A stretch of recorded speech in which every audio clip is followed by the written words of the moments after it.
বন্ধ করে দেবে। বন্ধুরা আমার, কিন্তু আমরা জাতীয় মুক্তি কাউন্সিলের পক্ষ থেকে বলতে চাই, ওই জাতিসংঘের কমিশনের রিপোর্টের উপরে তাকিয়ে থাকলে আমাদের চলবে না। আমাদের জনগণকে ঐক্যবদ্ধ হতে হবে। আমাদের জনগণের ঐক্যই আমাদের শক্তি। সুতরাং জনগণকে ঐক্যবদ্ধভাবে এই পতিত ফ্যাসিস্ট শেখ হাসিনা এবং তার দোসরদের বিরুদ্ধে আজকে আমাদের প্রতিরোধ করে তুলতে হবে। সাম্রাজ্যবাদী ভারত বাংলাদেশকে গোলাম হিসেবে দেখতে চায়, বাংলাদেশকে তার উপনিবেশ হিসেবে দেখতে চায়। এই সাম্রাজ্যবাদী শৃঙ্খল থেকে আমাদের দেশকে মুক্ত করতে হবে। বন্ধুরা আমার, এই জুলাই অভ্যুত্থানে যারা জীবন দিয়েছেন, গত 15 বছর ধরে এই ফ্যাসিবাদের বিরুদ্ধে আমরা যারা লড়াই করেছি, আমরা যারা জেল জুলুম মিথ্যা মামলার শিকার হয়েছি, আমরা যারা সহযোদ্ধা সাথীদের আমরা হারিয়েছি, আমরা তা ভুলে যেতে পারি না। তাই আমরা পরিষ্কার বলতে চাই, এই ফ্যাসিবাদের কবর বাংলাদেশে দিতে হবে।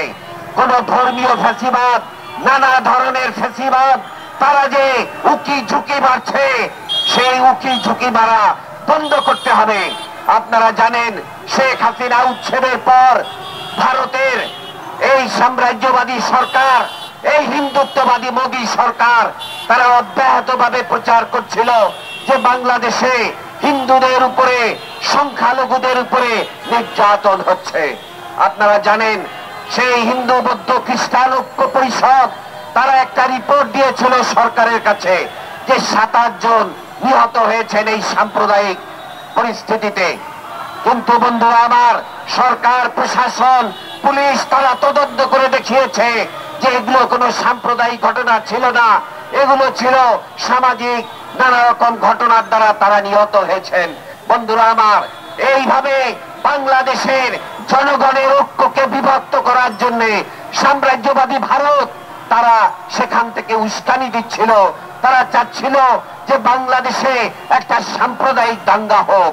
আপনারা জানেন, সেই চট্টগ্রামে সেখানে চিন্ময়, তার যে একটা মামলার শুনানি ছিল, তাকে কেন্দ্র করে সেখানে অ্যাডভোকেট সাইফুল ইসলাম আলিফকে কুপিয়ে হত্যা করেছিল এই হিন্দুত্ববাদী মৌলবাদীরা। তারা জয় শ্রীরাম বলে সেই হত্যা করেছিল। আমরা তার নিন্দা করেছিলাম। আমরা সরকারকে পরিষ্কার বলতে চাই, আজকে বাংলাদেশের বিরুদ্ধে এই সাম্রাজ্যবাদী ভারত যে সব চক্রান্ত করছে, এই ফ্যাসিবাদী, এই পতিত ফ্যাসিস্ট হাসিনা এবং তার দোসররা যে চক্রান্ত করছে, এই চক্রান্তের বিরুদ্ধে জনগণের প্রতিরোধ আমাদের গড়ে তুলতে হবে।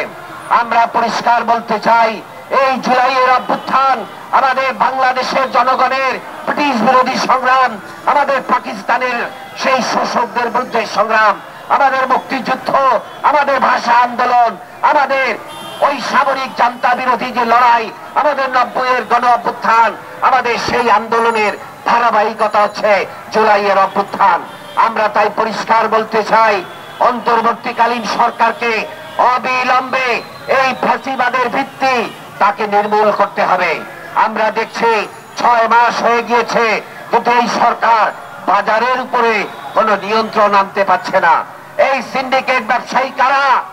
ফ্যাসিবাদী সরকার তুচ্ছেদ হয়ে গিয়েছে, এখন কারা এই সিন্ডিকেট ব্যবসায়ীদের মদত দিচ্ছে?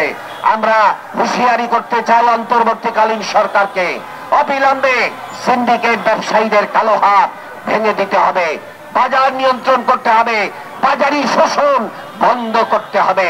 বন্ধুরা আমার, আমরা সরকারকে বলতে চাই যে বিভিন্ন স্থানে মানুষের মত প্রকাশের স্বাধীনতা, সেটাকে হরণ করার জন্য আমরা দেখেছি মাজারে হামলা হচ্ছে, আমরা দেখছি লালন উৎসবে বাধা প্রদান করা হচ্ছে। এসব বন্ধ করতে হবে।